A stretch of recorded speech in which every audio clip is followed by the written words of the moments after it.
Det som vi har her, det er Vilnius City Hall, rådhuset. Der hvor mig og Line, vi skal have vores borgerlige vielse. Og lige foran, der er et eller andet juletelt. Op til venstre der, den skråt til venstre fra City Hall, der ligger SAS Radisson.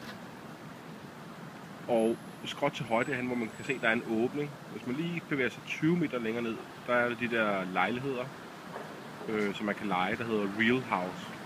R-E-A-L H-O-U-S. Real House. Og det er sådan nogle lejligheder, man kan leje, og de er toplækre. Hen ved SAS Radisson, hvis man går sådan skråt til venstre der,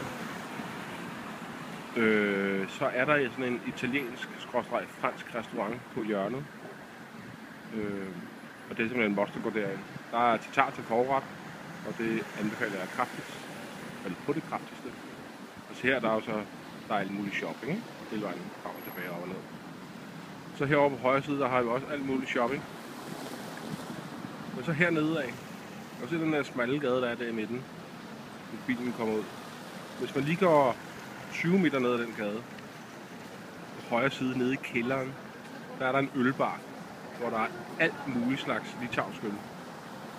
Ufiltreret, filtreret, økologisk og you name it. Og så er der ellers bare shopping dernede af. Hvis man fortsætter med at gå lige ud her, så sådan når det her det bliver til et strøg, sådan lidt senere.